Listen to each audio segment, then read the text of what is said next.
यश academy मध्ये आपलं स्वागत. विद्यार्थी मित्रांनो, आजच्या व्हिडिओमध्ये आपण हॅलोजन डेरिव्हेटिव्ह्ज या चॅप्टरवर नीट, JEE, MST CET या परीक्षांना विचारलेले जे प्रश्न असणारे आहेत, म्हणजे प्रिव्हियस इयर क्वेश्चन्स आपण म्हणूया, त्यावर आपण आज चर्चा करणार आहोत. त्याचं कारण असं आहे की परीक्षा आता सुरू होते JEE ची. याही विद्यार्थ्यांना त्याचा फायदा होईल आणि पुढं CET असेल किंवा नीट प्रिपरेशन जे करत आहेत त्यांनाही त्याचा बेनिफिट होईल की जे प्रश्न यापूर्वी विचारलेले आहेत त्याचं नेमकं स्वरूप काय असणार आहे हे तुम्हाला यावरून निश्चित समजेल. सर्व विद्यार्थ्यांनी एकच गोष्ट लक्षात ठेवायची आहे, परीक्षा कोणतीही असो त्या परीक्षेची तयारी करताना तुम्हाला ते कन्सेप्ट माहीत असणं गरजेचं आहे.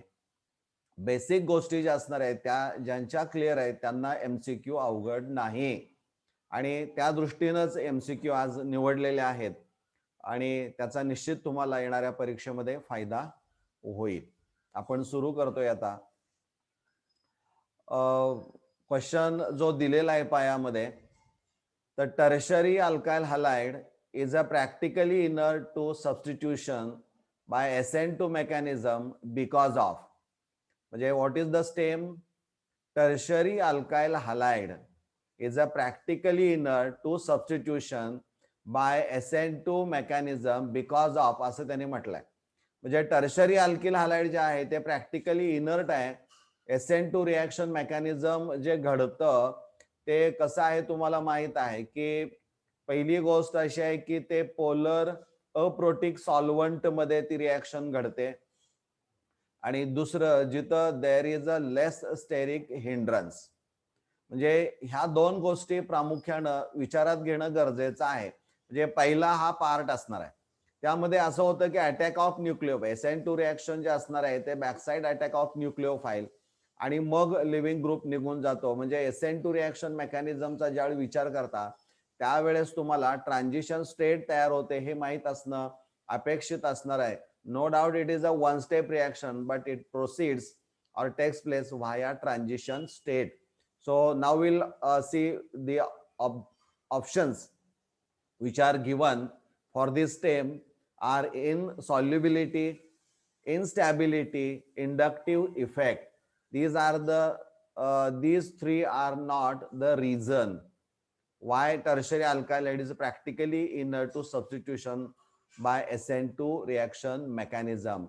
The reason is that steric hindrance. Steric hindrance हा फॅक्टर जो असणार आहे तो खूप महत्वाचा असणार आहे, कारण टर्शरी अल्किल हॅलाइड मध्ये 3 अल्काइल ग्रुप्स असणारे आहेत आणि दे आर बल्की. मग कोणते असणार आहे? दे आर बल्की आणि त्यामुळं D option is the correct option असं आपण म्हणू शकतो. Next question is an example of sigma bonded organometallic compound is. इथं जो क्वेश्चन असणार आहे इथं एक गोष्ट लक्षात घ्या, हा पार्ट जो असणार आहे both sigma and pi bond हा इथं विचारात घेऊ नका, चुकून प्रिंटिंग झालेला आहे. टायपिंग आपण म्हणूया, टायपिंग झालेला आहे. इथं an example of sigma bonded organometallic compound is Grignard reagent, cobaltocene, ferrocene आणि रुदेनोसिन असं म्हटलंय. आता हे कोबाल्टोसिन असेल, फेरोसिन असेल, रुदेनोसिन असणारे आहेत. म्हणजे याच्यामध्ये कोबाल्ट असेल, फेरोसिन मध्ये Fe असेल आणि रुदेनोसिन मध्ये Ru असणारे आहेत. ही जी काही एलिमेंट्स असणारी आहेत किंवा we call central atom which is sandwiched between two cyclopentadiene structure किंवा दोन वरच्या एका बाजूला सायक्लोपेंटीन असेल, पेंटाडाईन आपण म्हणूया, आणि खाली पण सायक्लोपेंटाडाईन असणार आहे. असे दोन सायक्लोपेंटाडाईनच्या मध्ये हे कोबाल्ट किंवा आयर्न किंवा आर्यो हे तिथं सँडविच म्हणून असणार आहेत.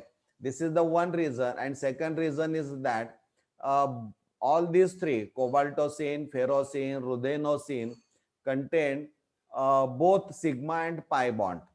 म्हणजे दोन्हीही सिग्मा आणि पाय बॉन्ड्स त्याच्यामध्ये पाहायला मिळतात. But Grignard reagent, if you observe the RMgX, this is the only given option in which there is a sigma bonds. So हे सिग्मा बॉन्डिंग स्ट्रक्चर साधारणतः पाहायला मिळतं आणि त्यामुळं correct option of this MCQ is A, that is the Grignard reagent. Next one is consider the reaction. You are given reaction N-propyl bromide plus NaCN gives N-propyl cyanide or nitrile plus NaBr. This is the reaction which is given in the stem, and what is asked, the reaction will be faster in. म्हणजे इथं तुम्हाला कोणतं solvent निवडावं लागेल, कोणत्या solvent मध्ये या रिएक्शनचा rate सर्वात जास्त फास्ट असणार आहे हे तुम्हाला सांगावं लागणार आहे. म्हणजे इथं तुमच्या लक्षामध्ये येईल की it is nothing but A substitution reaction, आणि इथं it is a one step reaction और SN2 रिएक्शन मेकॅनिझम यामध्ये पाहायला मिळतं. म्हणजे अटॅक ऑफ न्यूक्लिओफाईल आणि लगेच तिथून हा living group BR halogens, they are considered as the best living group, त्यामुळे तो BR हा तिथून काय होईल, निघून जाईल. आणि मग आता ऑप्शन आपल्याला बघायचे आहेत की ऍक्च्युली SN2 रिएक्शन मेकॅनिझम, आपण सुरुवातीला मी सांगितलं की SN2 रिएक्शन मेकॅनिझम म्हटलं की दोन गोष्टी लक्षात ठेवा. एक, जो अल्काइल हलाइड असणार आहे तो साधारणपणे प्रायमरी अल्काइल हलाइड असणार आहे, स्टेरिकली लेस हिंडर्ड असणार आहे. आणि दुसरं, reaction occur in polar aprotic solvent. Now you have to select the correct option from the given. Water HOH, highly polar in nature.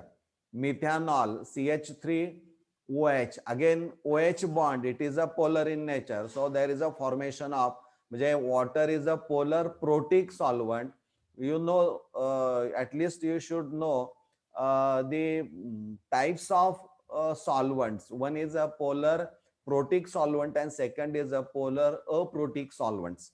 या दोन्हीचा अर्थ तुम्हाला माहित पाहिजे. याचा एक स्पेशल व्हिडिओ मी यश अकॅडमी मार्फत काढलेला आहे.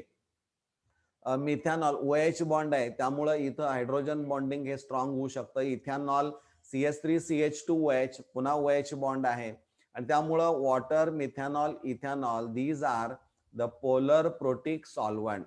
So NN dimethyl formamide, म्हणजे जो असणारा आहे तो HC डबल बॉन्ड ON आणि त्या नायट्रोजनला जोडलेले दोन मिथाइल ग्रुप्स असणारे आहेत. इथं C डबल बॉन्ड O दिसतोय आणि NH दिसतोय, त्यामुळं इथं जे D ऑप्शन असणार आहे NN dimethyl formamide is a polar aprotic solvent.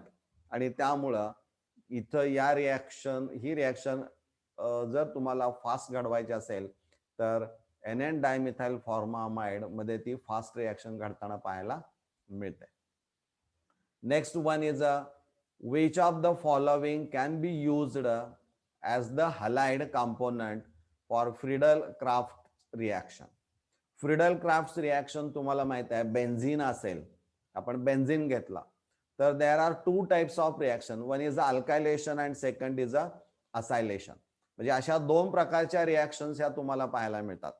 मग आता यामध्ये अल्कायलेशन आणि असायलेशन, RX आणि RCOX म्हणूया किंवा Cl आपण म्हणूया. मग ऑप्शन्स कोणते आहेत? आयसोप्रोपाइल क्लोराइड म्हटलंय, म्हणजे सेकंडरी अल्काइल हॅलाइडचं ते एक्झाम्पल असणार आहे. क्लोरोबेन्झिन, बेन्झिनला Cl जोडला असेल. Bromobenzene, Br attach to benzene ring. आणि क्लोरोइथिन म्हणजे CH2 डबल बॉन्ड CHCl, म्हणजे क्लोरोबेन्झिन असेल, ब्रोमोबेन्झिन असेल किंवा क्लोरोइथिन असेल, यामध्ये जो हॅलोजन ॲटम असणार आहे का नाही, this halogen atom is attached to sp2 hybridized carbon atom. So this CCl bond or CBr or CX bond is a very strong bond. आणि त्यामुळे इथं आपण असं म्हणू शकतो की आयसोप्रोपाइल क्लोराइड जो असणारा आहे तो बेस्ट ऑप्शन यामध्ये असणारा आहे. कारण Friedel crafts reaction, for example, it एक benzene plus isopropyl chloride in presence of anhydrous aluminium chloride आणि तो प्रॉडक्ट आपल्याला हा मिळतो. म्हणजे correct option of this stem or MCQs isopropyl chloride. This one is the last question of this video. For the following reactions, you are given 3 reactions. CH3 CH2 Br plus KOH gives CH3 CH double bond CH2 plus KBr plus H2. This is the first reaction. Second reaction, isopropyl bromide plus KOH gives isopropyl alcohol plus KBr. Third reaction, cyclohexene is given plus Br2 आणि product दिलाय. म्हणजे ह्या 3 reaction you have to observe. आणि मग ह्या 3 reaction नीट पाहिल्यानंतर त्याने असं म्हटलंय की which of the following statement is correct. इथं यस इज करेक्ट असं त्याने म्हटलेलं आहे. म्हणजे कोणतं स्टेटमेंट या दिलेल्यापैकी करेक्ट असणार आहे ते आपण बघूया. तर यामध्ये ते स्टेटमेंट वाचण्यापूर्वी जर आपण if you observe this 3 reactions, in first reaction byproducts are KBr and water and the main product is alkene. So generally there is a dehydrohalogenation, means it is a elimination reaction. Your first reaction is a elimination reaction. Now observe the second reaction. Isopropyl bromide in presence of KOH, it gives isopropyl alcohol. So from this given reaction we can say that Br is substituted by OH. So second reaction is a substitution reaction. And third जे असणारे आहे third रिएक्शनचा आपण जर विचार जर केला तर this is nothing but the again addition reaction. म्हणजे यामध्ये ऍडिशन रिएक्शन आपल्याला झालेली पाहायला मिळते. बरोबर आहे. म्हणजे इथं Br2 ऍड झालेला आहे आणि इथं हे स्ट्रक्चर मिळालेलं आहे. म्हणजे पहिली सबस्टिट्यूशन आहे, नंतर पहिली इलिमिनेशन आहे, सेकंड सबस्टिट्यूशन आहे आणि थर्ड इज अ ऍडिशन. मग ऑप्शन्स बघितले 1 and 2 आर इलिमिनेशन, रॉंग.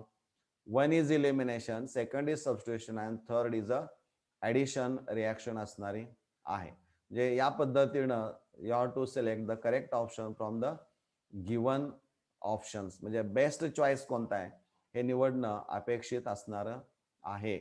मला वाटतंय हे निश्चित तुम्हाला MCQs उपयोगी पडतील. परीक्षेची तयारी आपण चांगली करावी, तुम्हाला निश्चित चांगलं यश मिळेल. Thanks for watching.